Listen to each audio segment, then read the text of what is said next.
Buenas tardes, Parashat Lech Lecha. Vamos a hacer un comentario sobre lo que pasa en esta parashá, lo que nos trae esta parashá. Vamos a hablar un poquito sobre Abraham Avinu, eh, los orígenes, vamos a decirlo así, los orígenes de la fe con Abraham Avinu, con el patriarca Abraham. Y si se han dado cuenta, esta parashá Lech Lechá, abre con un vacío colosal, ¿sí? Con una omisión desconcertante. Dios le habla a Abraham, al anciano Abraham, tiene 75 años, y le ordena que lo siga a una tierra no designada para o una tierra que Abraham no conoce para fundar ahí una nueva nación. Pero no sabemos nada del pasado personal de Abraham. Todos queremos saber. Y todos hemos querido saber qué era, qué pasó, quién es Abraham, de dónde viene, de dónde surge. ¿Por qué Abraham? ¿Qué hace Abraham que sea el único llamado por el Eterno para esto? ¿Cómo obtuvo Abraham esta posición única en la historia del pueblo de Israel? ¿Qué acto o qué actos lo hicieron digno para esta posición? ¿Qué hizo? ¿De qué se trató? ¿O qué hizo? ¿Quién era Abraham en su pasado? El mundo del Midrash ha suscitado una selección de respuestas a estas preguntas que acabamos de hacer. Muchos de nosotros ya estamos familiarizados con la historia de Abraham, encontrando al Eterno a través de su propia inteligencia o destrozando los ídolos de su padre. Hemos leído también sobre Abraham y el horno de fuego, etcétera, etcétera, etcétera. Pero prácticamente no hay ningún en Israel, entre los niños judíos, no hay ningún escolar que no haya escuchado estas historias sobre Abraham. ¿Sí? Todos los que estamos estudiando Torah y hemos leído los Midrashim, hemos leído estas historias sobre Abraham. Vamos a ver la personalidad midrashica de Abraham, lo que nos presenta el Midrash sobre Abraham. Y aquí hay unos ejemplos de los puntos de vista midráshicos sobre Abraham Avinu. Se nos cuenta que después de que Abraham fue destetado, ¿sí? Y cuando aún era un infante, que su mente empezó a reflexionar. De día y de noche estaba pensando y se preguntaba Abraham, en ese entonces Abraham, ¿cómo es posible que esta esfera celestial esté continuamente guiando al mundo y no tenga a nadie a quien guiarlo y hacerlo girar? ¿Sí? Y hablaba sobre el sol. ¿Por qué no puede ser que dé vuelta sobre sí mismo? Abraham no tenía maestros, nadie que lo instruyera en nada. Hay que recordar que él vivía en Ur de los Caldeos, entre tantos idólatras, ¿sí? Su padre y su madre y toda la población eran idólatras, adoraban ídolos. Su padre vendía ídolos, ¿sí? Abraham adoró con ellos. Pero su mente estaba ocupada trabajando y reflexionando hasta que alcanzó ese camino, el camino de la verdad. ¿Sí? Captó la línea correcta de pensamiento y supo que hay un Elohim, supo que hay un Dios, quien es el que guía la esfera celestial y quien creó todo, y que entre todo lo que existe no hay Dios fuera de él. Abraham se dio cuenta de que los hombres en todas partes estaban en el error, y que lo que había ocasionado su error era que adoraban las estrellas y las imágenes, ¿sí? De modo que la verdad pereció en sus mentes, la verdad murió en sus mentes. Abraham tenía 40 años cuando reconoció al Creador, Y habiendo alcanzado ese conocimiento, comenzó a refutar a los habitantes de Ur de los Caldeos. Empezó a discutir con ellos y les decía, el camino que están siguiendo no es el camino de la verdad. Abraham rompió las imágenes y comenzó a instruir a la gente que no era correcto servir a nadie más que al Dios del universo, a Boreolam. Ahora, un segundo enfoque midrashico sobre Abraham es del Midrash Rabbah. Rab Hiyá bar Barillá dijo en nombre de Rab Adá de Yafó. Terach, el padre de Abraham, Terach era un idólatra, comerciaba con ídolos. Una vez se fue a cierto lugar y dejó a Abraham como encargado en el lugar. Vino una persona que deseaba comprar un ídolo y Abraham le dijo, ¿cuántos años tienes? El hombre respondió, 50 o tal vez 60. Y Abraham le dijo, ay de este hombre que tiene 60 años y debe servir a un ídolo creado ayer. El Midrash nos dice que el hombre se avergonzó y se fue. Otra vez vino una mujer que traía un plato de harina y ella le dijo, toma esto, ofrécelo a los dioses. Abraham se levantó, tomó un martillo, destrozó todos los ídolos y colocó el martillo en la mano del más grande de ellos. Cuando Terach, su padre, regresó, vio los destrozos, preguntó, ¿quién les hizo esto? Y Abraham le respondió, vino una mujer y les trajo un plato de comida. Ella me dijo que lo ofreciera delante de ellos. Yo así lo hice, lo ofrecí delante de ellos. Y uno dijo, comeré primero. Luego dijo otro, comeré primero. El más grande de ellos se levantó, tomó el martillo y los destrozó. Terach, su padre, dijo, ¿qué tontería me estás diciendo? ¿Entonces tienen algún entendimiento? Y Abraham le respondió, perdón.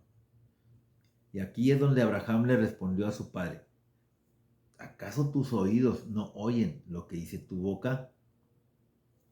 De acuerdo con el Midrash, los puntos de vista de Abraham son de desarrollo propio. Son producto de un proceso de pensamiento que comenzó cuando era un niño y llegó a buen término a los 40 años. Mira a la naturaleza, al mundo, y busca encontrar un sistema, una causa unificada, y emerge con la creencia en Dios. Ahora, si observamos la personalidad de Abraham, en cada uno de estos textos podemos discernir ciertas características claves. Abraham es un firme creyente en Dios y rechaza la idolatría. Abraham utiliza la lógica pura, el pensamiento racional. Abraham no está satisfecho con guardarse sus puntos de vista, sino que se involucra en debates a su alrededor para intentar demostrarles que la idolatría es absurda y que solo el monoteísmo es lógico. Y llegamos al punto en el que Abraham es un rebelde, ¿sí? Es un insurgente contra los puntos de vista comunes y utiliza el razonamiento lógico, precisamente el método con el que encontró a Dios para convencer a todos aquellos que lo rodeaban. Ahora, la gran pregunta al comienzo de la Parashá Lej Lejá, ¿por qué Dios eligió a Abraham? Estos midrashim expresan la respuesta. Dios no encontró a Abraham. Abraham encontró a Dios. Pero podemos llevar esto aún más lejos. La orden de Dios de que Abraham dejara su tierra, lugar de nacimiento y hogar paterno fue una mera formalidad, ¿sí? Porque en la mentalidad midrashica, Abraham ya había dejado su hogar paterno, Abraham ya había dejado su sociedad y Abraham ya había dejado su país mucho antes. ¿Por qué? Porque Abraham se enfrentó a sus padres destrozando a los ídolos, ¿sí? Se enfrentó a sus conciudadanos debatiendo con ellos e incluso se enfrentó al mismísimo rey.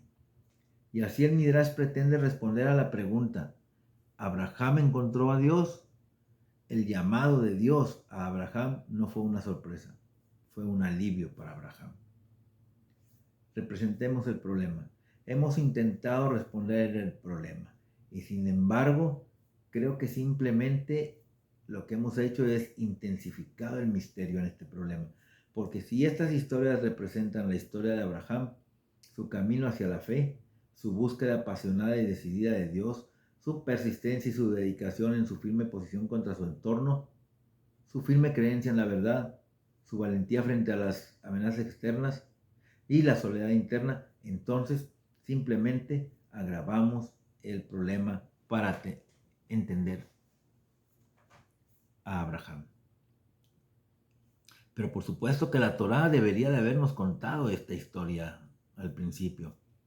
¿Por qué la Torá nos niega esta información? De todas las personalidades en la Torá generalmente recibimos algunos antecedentes de su personalidad, pero con Abraham tenemos un apagón total.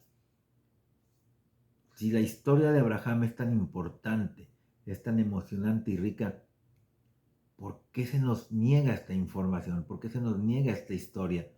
Vamos a ver dos posibles respuestas. Una, el camino individual de la fe.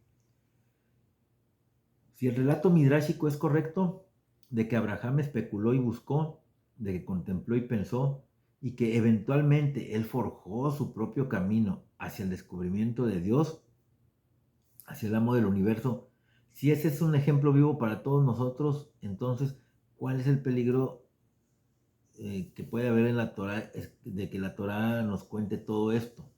¿Sí?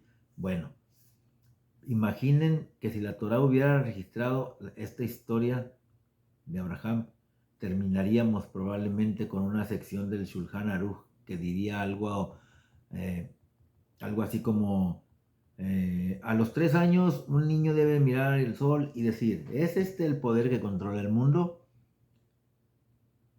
Y por la tarde, por la tarde de ese día, el niño debe contemplar la luna y recitar, lejos de eso, la luna ha superado al sol y por lo tanto la luna es más poderosa. Y etcétera, etcétera, etcétera.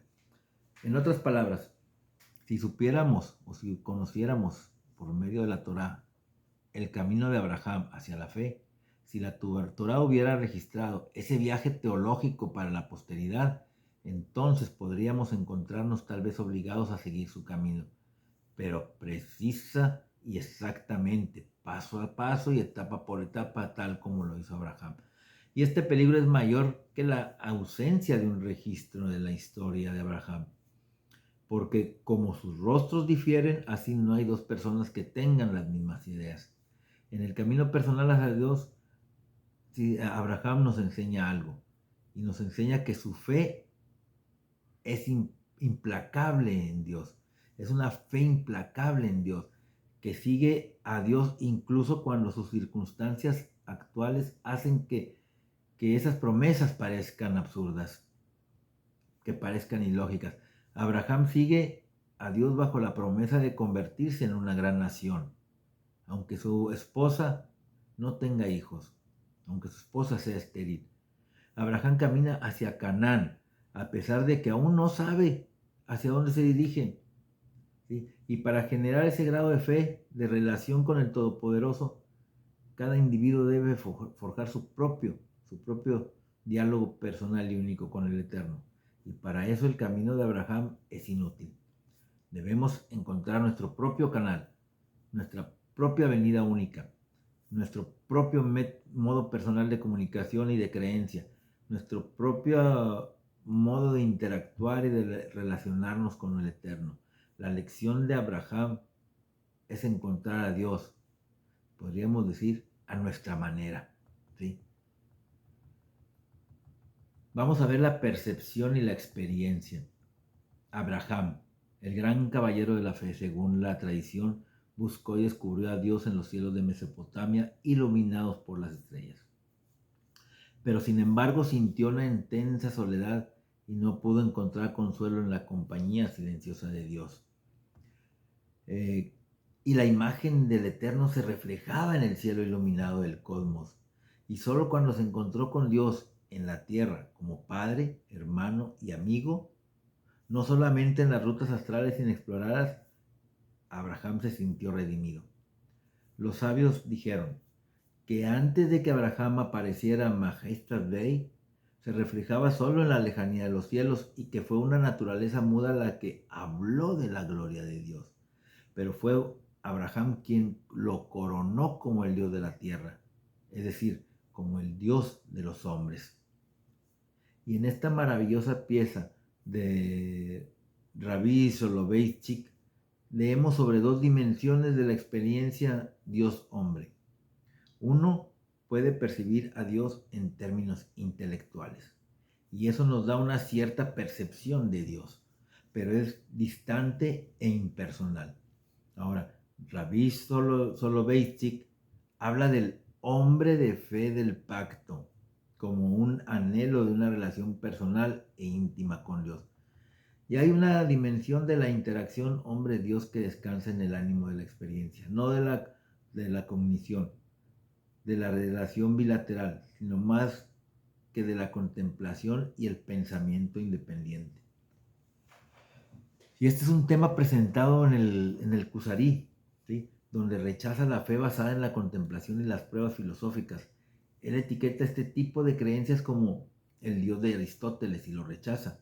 Para los Kusari, el único tipo genuino de relación de fe es cuando uno experimenta a Dios, cuando siente y cuando siente al Todopoderoso, cuando el Eterno se involucra en nuestras vidas.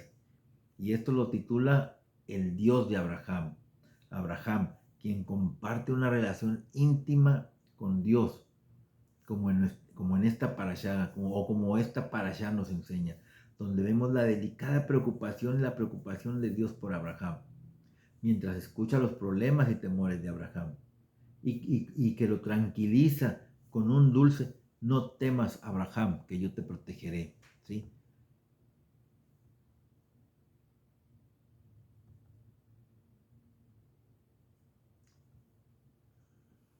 ¿Cuándo emerge Dios de las sombras para construir este modo de relación con Abraham? Podemos pensar que es en el momento en que Dios realmente se dirige a Abraham, ¿sí? Cuando Abraham comienza a actuar junto con Dios, cuando Abraham responde a su llamado y cuando vemos a Abraham interactuando con el Eterno. Entonces, en esta perspectiva, el mandato del Lech Lejá, ¿sí? El de vete para ti, es el momento decisivo en el que Dios se transformó de distante a cercano, ¿sí? Del anonimato a la familiaridad, ¿sí? Es el comienzo crítico de la relación. Ese momento en que Abraham escucha las palabras Lech Lejá es el comienzo de su experiencia viva de Dios. Para Rav Soloveitchik, no estamos interesados en la historia anterior al gran momento de la revelación de Dios a Abraham. ¿Por qué transcribir la percepción de la deidad inanimada, remota, lejana de los postulados teóricos de Abraham, sus meandros filosóficos? No, comenzamos la historia de Abraham en el momento en que comienza a experimentar la verdadera relación con Dios, la intimidad con Dios. Ese es el comienzo de la historia. Pero, ¿cómo continúa la historia? La historia se desarrolla con una interacción constante entre Abraham y Dios, en la que Dios le responde en la que Dios responde a las preocupaciones de Abraham, a las preocupaciones sobre su futuro y lo tranquiliza una y otra vez. Vamos a explicar esto. Sera y Aretz, ¿sí? Semilla y tierra. En el mismo momento en que Abraham cumple el mandato inicial de Dios, llegando a su destino, a Eres Canaán, el Eterno le informa: a tu descendencia daré esta tierra. Y aquí hay una promesa de descendencia y el otorgamiento de territorio para esa descendencia. Y sin embargo, prácticamente todo lo que sucede en la parashá socava esa promesa. Esa promesa, incluso antes de que hayamos anunciado la promesa de Será, sabemos que Saraí es estéril, sin hijos, como nos dice Bereshit 11:28.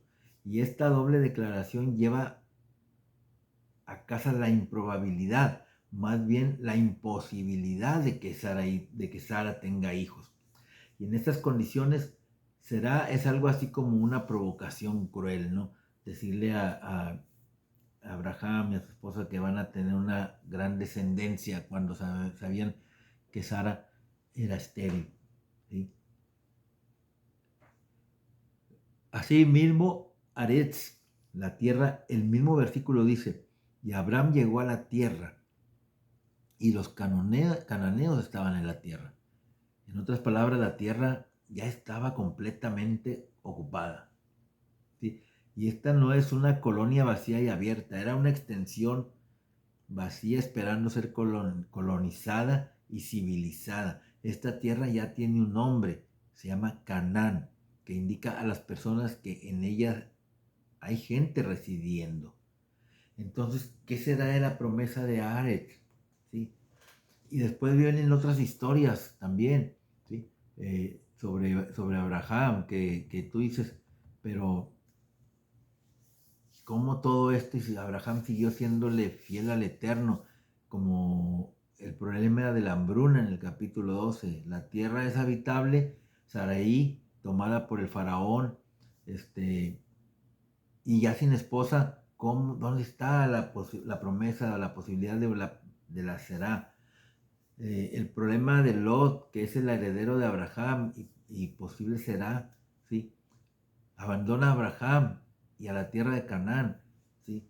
Dios refuerza y repite la promesa, toda la tierra que ves te la daré a ti y a tu descendencia, una tierra que ha sido devastada por la invasión y la guerra, ¿sí? ¿Qué debe pensar Abraham de sus promesas? Toda la evidencia.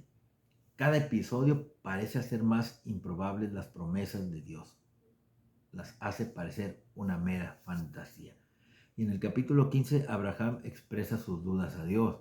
Le dice, oh Adoneinu, ¿qué puedes darme si moriré sin hijos?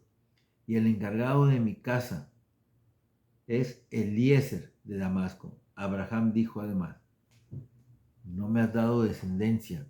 ¿Será acaso mi mayordomo, mi heredero? La repetición nos da una idea de la exasperación de Abraham.